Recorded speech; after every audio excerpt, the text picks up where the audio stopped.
Hello, welcome to the Real Internet Come Forth YouTube channel. My name is Antonette Smith and I am your author. Remember to get your books, get your books, get your books, people.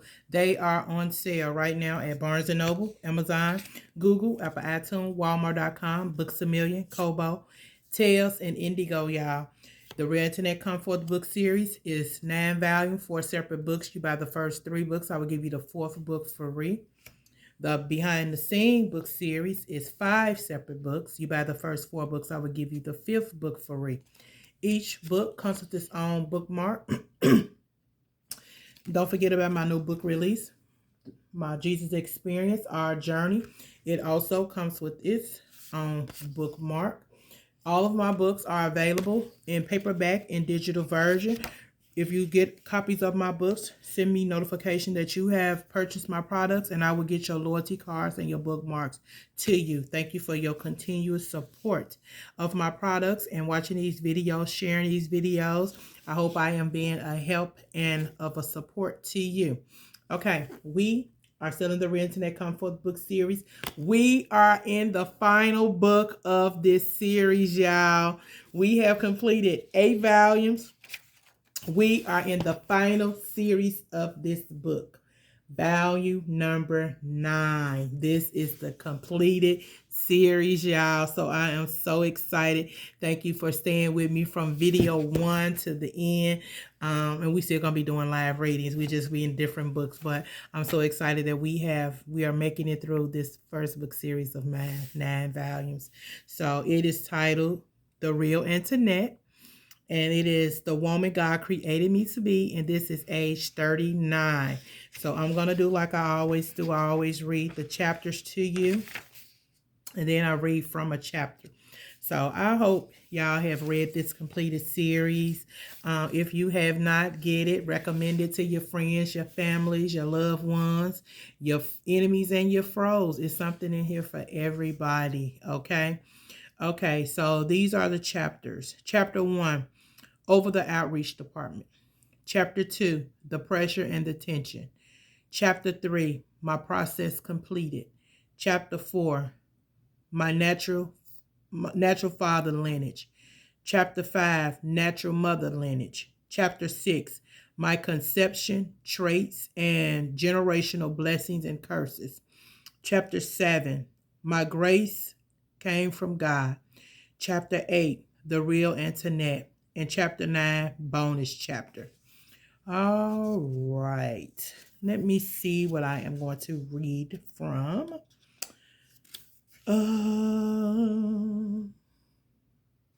Let me see.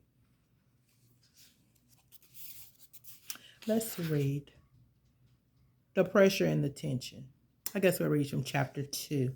Chapter 2, The Pressure and the Tension. So we can see what that is about. The Pressure and the Tension is February of 2015, and I am age 39. And it says, the pressure is on every side of me. I feel like I'm going to collapse under pressure. I'm anxious and can't catch my breath. I can't breathe. It's hard for me. I feel like I'm falling apart and there is nothing I can do about it.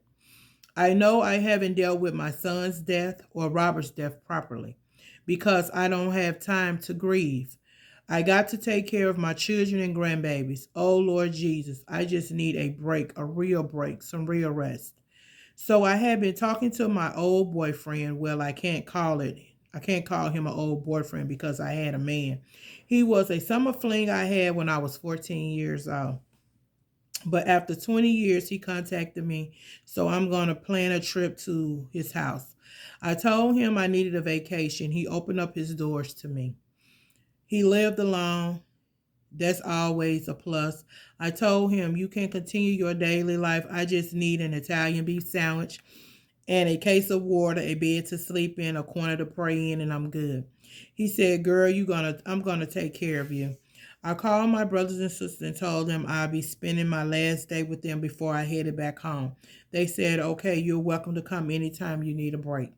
So I caught the Amtrak to Chicago. My friend picked me up and we went to his house in Indiana. He went to the grocery store for food, my sandwich, and I told him to bring me some wine, Parmesan, White, Zinfandel, or Chardonnay, whichever one they had.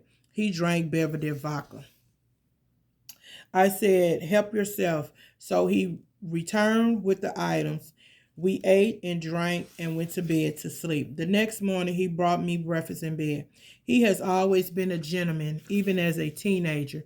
We talked about our past for we talked about our past for the last time. I asked him for forgiveness because I realized I caused him a great deal of pain and embarrassment during our affair and after. But in my mind, I was like, I told you up front I had a man and a child. I was looking for sex and nothing more. He wanted more. I couldn't give it to him. But he expressed that I heard him very deeply because I heard him very deeply and he still struggled in the area of trust even after being married. But I let it go.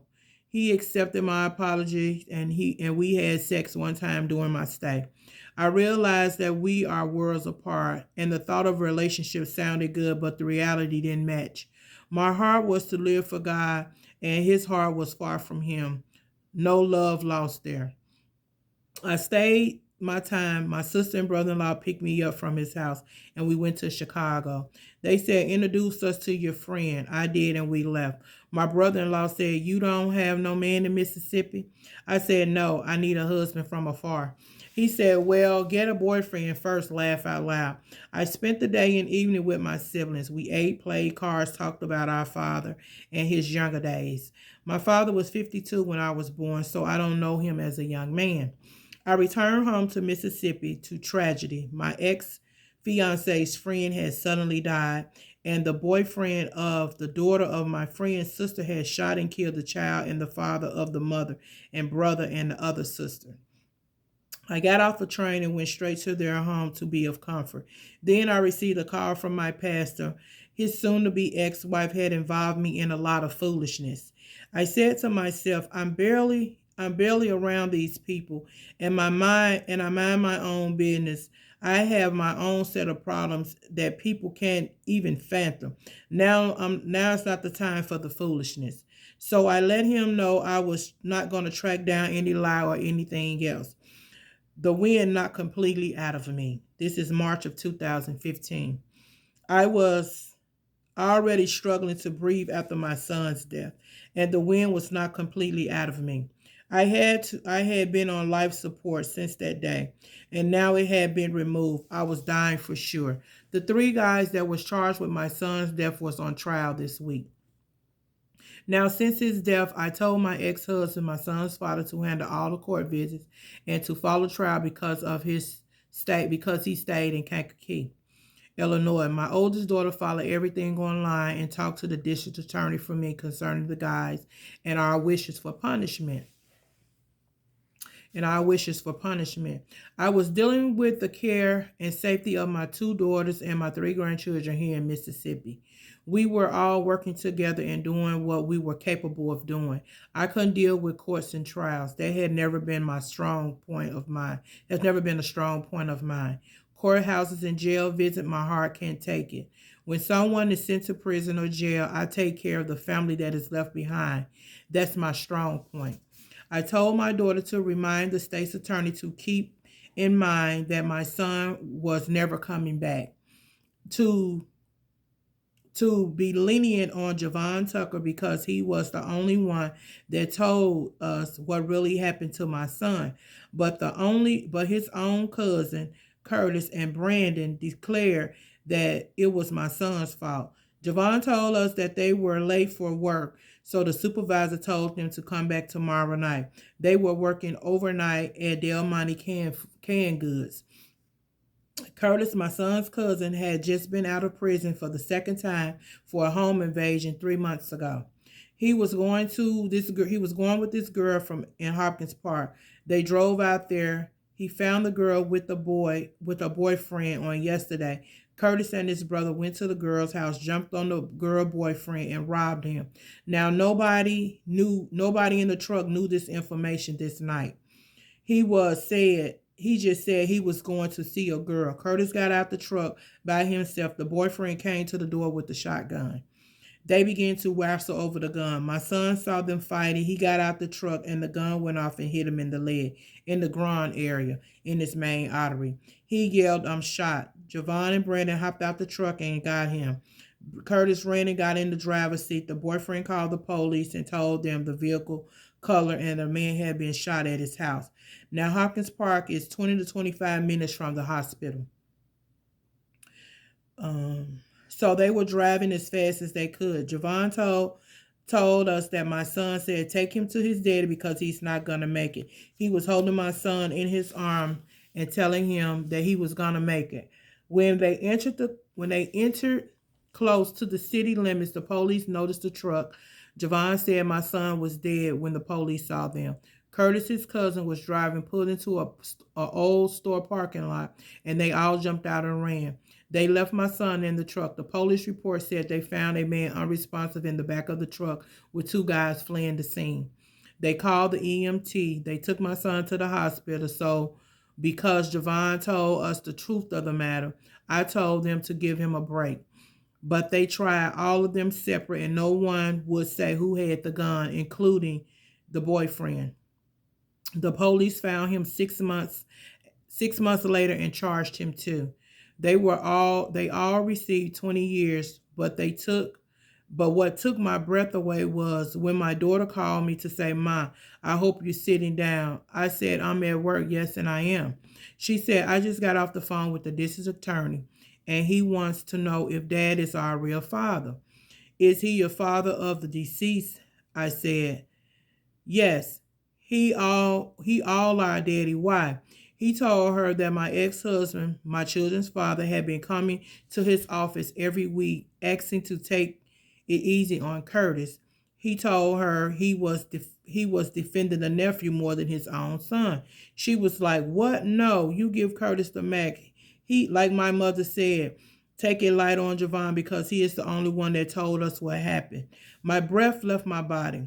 When I was mad, she was mad in her. She was going to call me back. My mind was shifted. I had no more life left in me. I cried and cried, Lord Jesus. It was bad enough you neglected him in life, but now you can't defend my son in his death. My heart left me. I could not deal anymore. I called my caregiver. I got to go home. She came and I called my pastor on my way home. It was a 2.5-hour drive to my house from work. I told him what happened. I told him how I trusted him to handle the court and the trial, and he did us like this. I told him how I always told my children to love and respect him no matter what he did or didn't do because he was their father.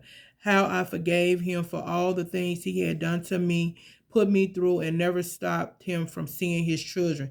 Just bonded him out of jail in October for my children's sake. I was crying so hard I could barely see the drive. I told him to pray I make it home because this was too much. He said, you did all the right things. God will take care of him. Don't worry. I said, okay. I cried all the way home. My mother was sitting on the porch when I drove up. She said, Tuki, I talked to the state's attorney. He said he did all that he can do. I said, well, he up there with his family. She said, he up there with his family. I said, he always put his family before us, but that takes the cake. And I am going to end the chapter right there. I want you to get your books, and continue to read with me. Remember, we are on the final book of this series, this 9-volume series, The Real Antonette Come Forth, titled The Real Me. Remember, until we meet again, God gets the glory, and I tell the story. Goodbye.